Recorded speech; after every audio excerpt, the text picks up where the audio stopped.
일을 한 대가를 계산하는 방식에는 두 가지가 있다. 하나는 이러이러한 일을 해주면 얼마를 주겠다는 방식이고, 다른 하나는 언제부터 언제까지 일을 하면 얼마를 주겠다는 방식이다. 전자는 책임과 결과가 중시되며 각자의 역량에 따라 일하는 시간의 양이 달라진다. 후자는 누가 그 일을 하건 간에 비슷한 능력을 가진 사람이라면 같은 시간에 이룩하게 되는 일의 양이 비슷하기에 일하는 시간의 양이 중시된다. 물론 이 두 가지 방식이 혼합된 경우도 많다. 산업화 시대에는 노동시간의 양이 대단히 중요한 문제였다. 예컨대 그 시대는 방직 공장 기계 앞에서 노동자가 몇 시간을 일하는가에 따라 생산량이 결정되던 시대였기에 임금은 당연히 근무 시간의 양과 비례하여 지급되어야 하였다. 그러나 산업화 시대에도 이미 일에 투여되는 시간의 양보다는 개인의 역량이 더 중요한 일이 많았다. 지금은 대부분의 일들이 그런 경우에 해당된다. 예를 들어보자. 당신이 어느 전자회사의 애프터 서비스 요원이라고 치자. 아마도 당신의 보수는 근무 시간의 양과 비례할 것이다. 하지만 다른 서비스 요원은 그 어떤 고장난 가전제품도 자사 제품이건 아니건 간에 30분 안에 원인을 발견하고 수리하는 데 비해 당신은 자사 제품만 고칠 수 있고 시간도 평균 2배 이상 걸린다고 하자. 그리고 불행하게도 내가 당신 회사의 사장이라고 치자. 나는 당신이 일한 8시간을 절대로 다른 직원의 8시간과 동일시하지 않는다. 즉, 당신의 몸값은 쌀 수밖에 없다. 수없이 말하는 것이지만 부자가 되려면 일단은 자기 몸값을 높여야 한다. 그래야 종잣돈을 남보다 빨리 더 크게 모은다. 여기서 문제는 당신은 누군가와 경쟁할 수밖에 없는 상황이라는 점이다. 예컨대 당신이 어느 직장의 100명 중 1인이며 부자가 되고 싶어하는 보통 사람이라고 가정하자. 불행하게도 그 100명 중 틀림없이 당신보다 언제나 일의 결과가 객관적으로 우월한 사람이 있을 것이다. 그 사람이 8시간 일하여 얻은 결과를 당신도 같은 시간에 이룰 수 있다고 생각하는가? 그렇지는 않을 것이다. 당신에게는 10시간이 필요하다고? 그렇다면 이제부터는 10시간씩 일하고 그 2시간 차이가 어떻게든 주로 없어지도록 추가로 시간을 투여하여 지식을 습득하면서 스스로를 좀 더 훈련시켜야만 한다. 즉, 당장 하루 10몇 시간을 투자하기 시작하여야 당신도 그 일 잘하는 사람과 비슷한 단계에 오르게 된다는 말이다. 사람들이 이 간단한 사실을 왜 무시하는지 나는 도저히 모르겠다.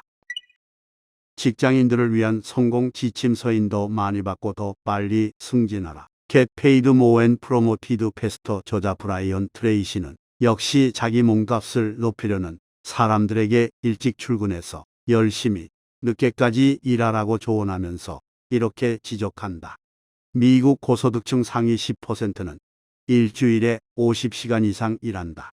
상위 1%는 일주일에 평균 56시간 일한다. 더욱 중요한 점은 이들은 일할 때는 일만 한다는 사실이다. 이들은 시간을 낭비하지 않는다. 일찍 출근해서 즉시 가장 중요한 일에 착수하고 하루 종일 꾸준히 열심히 일한다. 이들은 동료와 잡담하는데 시간을 버리지 않는다. 나 역시 일을 할 때 그렇게 하여 왔다. 유럽 사람들은 어떨까?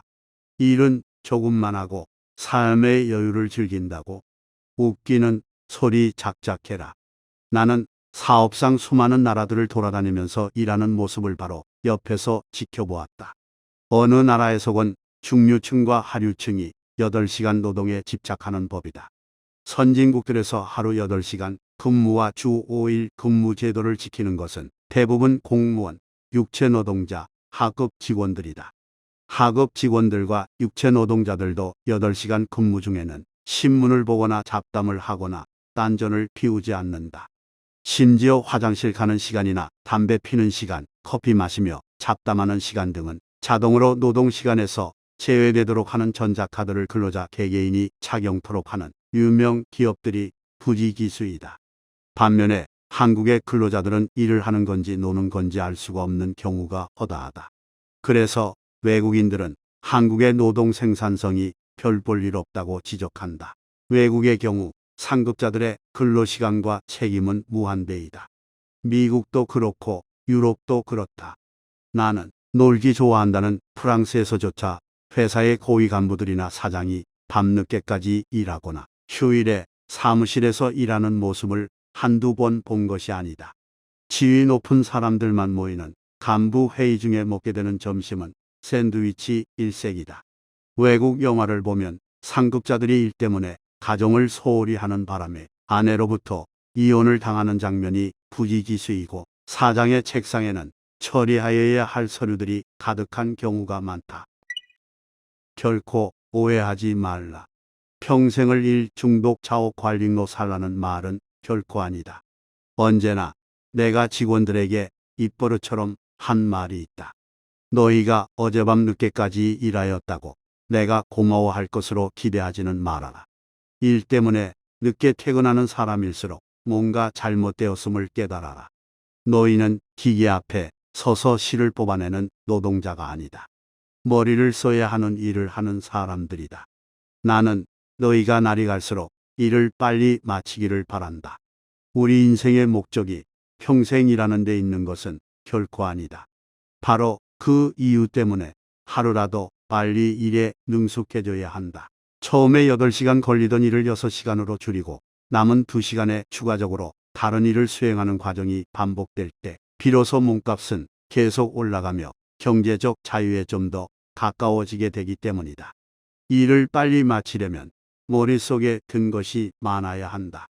그러므로 제발 좀 공부해라. 반복되는 일은 개선해라. 개선 없이는 일하는 시간을 줄일 수가 없다. 빨리 일을 끝낼 방법을 반드시 찾아내라. 그리고 제발 일이 끝났는데도 윗사람이 사무실에 있다고 눈치 보며 남아있지 마라. 일은 없지만 남아서 책을 읽거나 공부하는 것은 얼마든지 권장한다. 저녁은 회사에서 기꺼이 제공할 것이다. 고소득층이 일을 많이 하는 이유는 그들이 일하는 것을 즐길 뿐 아니라 자신의 경쟁자들을 이기려는 승부욕이 강하기 때문이다.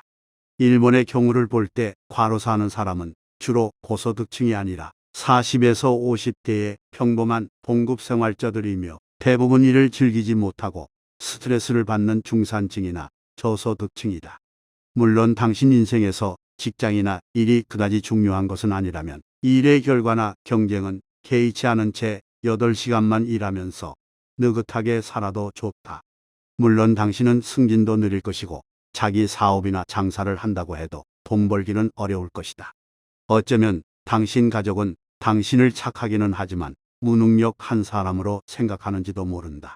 하지만 당신이 이 사회에서의 경력을 생각하고 경제적 대가를 중요하게 생각한다면 8시간 근무는 이제 잊어버려라. 8시간 근무는 당신이나 노동조합이 원하는 기준이지 당신의 성공 여부를 결정하는 세상이 원하는 기준이 아니기 때문이다. 게다가 노조 간부들 중에서 장인의 경지에 오른 사람이 있던가. 선택은 당신의 몫이지만 세상이 원하는 기준은 만만한 것이 아니다. 이를 위해 자신을 완전히 버리지 못하는 자는 회사를 버리든지 자기가 회사에서 버림을 받는다. 사장의 제왕학에서 이하라 류우이치가 하는 말이다. 프랑스 경제학자 랑그로와는 애덤 스미스의 보이지 않는 손을 빗대어 보이지 않는 발이라는 용어를 만들어냈다. 당신이 세상이 원하는 기준을 무시한다면 그 보이지 않는 발이 당신을 성공의 대열에서 밖으로 차버릴 것이다.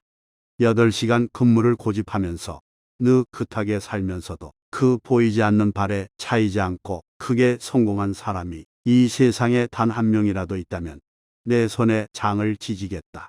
이는 지금도 그렇다. 일은 8시간을 하더라도 일과 관련된 자기 개발을 추가로 하지